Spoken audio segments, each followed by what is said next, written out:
ഞാനിവിടുന്ന് എണീറ്റിട്ട് മോക്കൊരു വിവാഹം ആലോചിക്കണം. ഞാനൊരാളെ നോക്കി വച്ചിട്ടുണ്ട്. ഞാൻ ഇറങ്ങട്ടെ അമ്മാവ. മോളിപ്പോ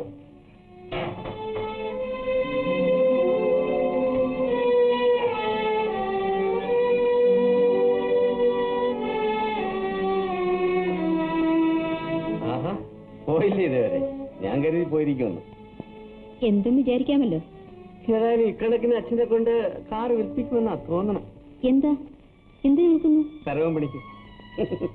പറഞ്ഞു കേട്ടില്ലേ, അച്ഛൻ എണീറ്റിട്ട് വേണം രാധയ്ക്ക് വിവാഹം ആലോചിക്കാനെന്ന്. Excuse me.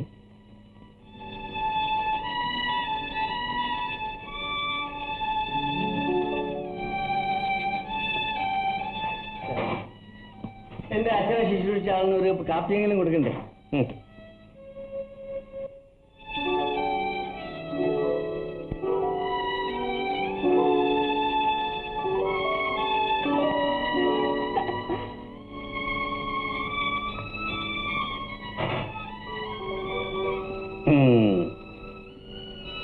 ഇനി മറ്റൊരാളുടെ കയ്യിൽ നിന്ന് ഞാൻ ഒരിക്കലും ഒരു തുള്ളി വെള്ളം കഴിക്കുകയില്ല. ഞാനിട്ട് കഴിപ്പിക്കുകയില്ല.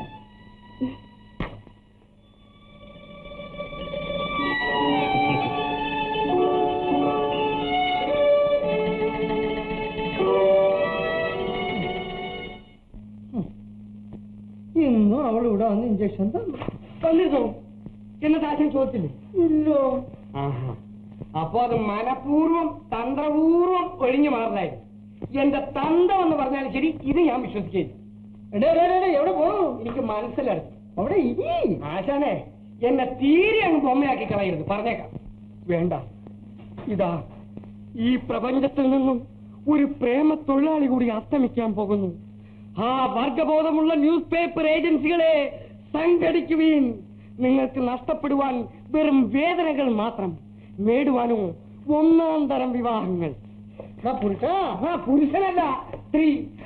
വഞ്ചനെ, നിന്റെ പേരാണോ ഡ്രൈവർ? പുറം നോക്ക, ഒഴിവായി അസ്ഥിസ്രാജനെ സംസാരിച്ചാലുണ്ടല്ലോ. സംസാരിക്കണ്ട ആശാനെ. തലയ്ക്ക് സ്ഥിരമില്ലെങ്കിലും വാക്കിന് സ്ഥിരത വേണം. വാക്ക് മാറ്റി പറയരുത്. മനുഷ്യന് വാക്കല്ലാതെ മറ്റെന്തൊന്നും മാറ്റാൻ പറ്റും? കയ്യോ കാലോ വെട്ടി മാറ്റാൻ ഒക്കും. വാക്കേ മാറ്റാൻ പറ്റും. ഇത് ചതിയാണ്. നിങ്ങൾക്ക് അവിടെ കെട്ടണോ? കെട്ടണോന്ന് നോക്കണ്ട. കെട്ടണോന്ന് വേണം. അതിനുള്ള കരുത്തും കഴിവുമുണ്ടോ? ഇടേ, ഒരു ഭാര്യയെ ഇരുത്തുക എന്ന് പറഞ്ഞാൽ അതിന് പ്രത്യേക കഴിവാണ്. സോക്രട്ടീസിന് കഴിഞ്ഞില്ല, ടോൾസ്റ്റോയ്ക്ക് കഴിഞ്ഞില്ല, വ്യാസിനും വാൽമീകിക്കും കഴിഞ്ഞില്ല, നെപ്പോളിയനും ഹിറ്റ്ലർക്കും കഴിഞ്ഞില്ല, സർവോപരി ഈ തെക്കിനാപുരത്ത് പത്മനാഭക്കുറുപ്പിന് കഴിഞ്ഞില്ല. എന്നാൽ ഈ പുരുഷോത്തമന് കഴിയും. എന്ത് വേണം? ഞാൻ വിചാരിച്ചാലും കിട്ടും. എന്തോന്ന്? 2 അണയുടെ എരിവഷം. എടാ മണ്ട, നീ ആ എടപ്പള്ളിയെ പോലെ മണ്ടത്തിനൊന്നും കാണിക്കാതെ. പലരോടും നിനയാതെ ഒരു കാര്യം തുടങ്ങോല എന്നാണ് നീതിസാരം.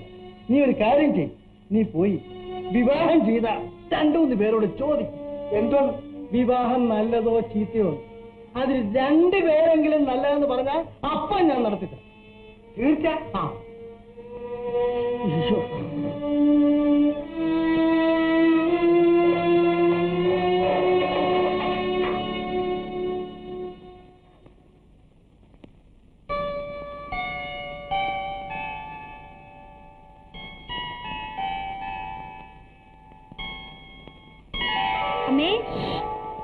ഞാനൊരു ഗംഭീര സ്കീമുമായിട്ടാണ് വന്നിരിക്കുന്നത്. എന്തിന്? നാളെ സൺഡേ അല്ലേ? അതെ. 10 മണി വരെ ഡിസ്പെൻസറി ഉള്ളൂ. അത് കഴിഞ്ഞ് നമുക്ക് എവിടെയെങ്കിലും പോയിരുന്നു സംസാരിക്കാം. എവിടെ? ഡാമിൽ പോവാം. അയ്യോ ചേട്ടാ, ആരെങ്കിലും കണ്ടാൽ? ആരും കാണാതിരിക്കാൻ ഡാമിൽ പോകാമെന്ന് പറയുന്നത്. നമുക്ക് 10:30 മണിക്കൊരു ബസ്സുണ്ട്. നീ അതിൽ നേരെ അങ്ങ് വന്നേച്ചാൽ മതി. ഞാനോ എന്റെ മോട്ടോർ സൈക്കിളോ നടയിൽ കാണും. അയ്യോ, എനിക്ക് ഭയമാകുന്നു. എന്തിന്? ഞാനവിടെ കാണില്ലേ. ബാക്കിയെല്ലാം പിന്നീട്. ഓക്കെ ചേട്ടാ. എന്താ? ഒരു കാര്യം, അപവാദമുണ്ടാകില്ലേ? ഓക്കെ, അപവാദവും പ്രേമവും ട്വിൻസാണ്, ഇരട്ട പ്രസവിച്ചിട്ട്. അപവാദത്തെ കൂടാതെ പ്രേമം ഇതുവരെ ജനിച്ചിട്ടില്ല. അതുകൊണ്ട് നീ ഭയപ്പെടേണ്ട കാര്യമൊന്നുമില്ല കേട്ടോ. പിന്നെ നാളെ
മഞ്ഞാണ്.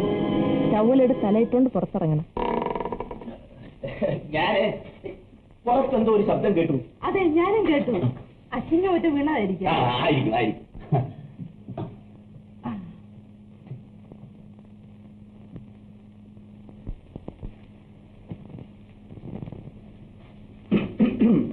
അല്ല, ഇതാര്? രവിയെ വളർന്നല്ലോ, ആളെ മാറിപ്പോയി. സരസ്വതി എപ്പോ വന്നു? ഇന്നലെ വന്നു. ഡ്രൈവറല്ലേ? മുൻവശത്തിരിക്കുകയാണ്. രവി ഇരിക്കേ. എന്തെല്ലാം വിശേഷം? എന്ത് വിശേഷം? അച്ഛൻ ആ പഴയ കാർ വിറ്റോ?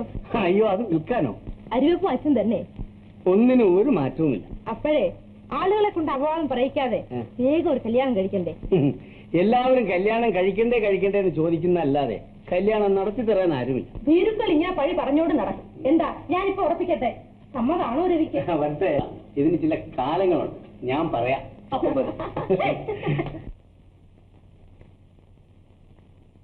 നമസ്കാരം. നേരത്തെ വന്നായിരിക്കും. മനസ്സിലായില്ല. ഇവിടെയാണോ താമസം? ഞാൻ ഇപ്പോഴിങ്ങനെ വരികയായിരുന്നു. ഞാൻ വരാൻ തിരിയിരിക്കുകയായിരുന്നല്ലോ, എന്നിട്ട് കണ്ടില്ല. ഞാൻ വടക്കുവശത്തൂടെ വന്നു. ഓ, അതാണ് കാണാത്തത്. വീടുകളുടെ മുൻവശത്തു കൂടി പോകാറില്ല അല്ലേ? എന്താണ് ഇത്ര കർക്കശമായി സംസാരിക്കുന്നത്? ഞാൻ ഒരു വീട്ടിൽ വരുന്നതിനും പോകുന്നതിനും ഒക്കെ മര്യാദകളുണ്ട്. രവി അറിഞ്ഞൂടെ? പറഞ്ഞു.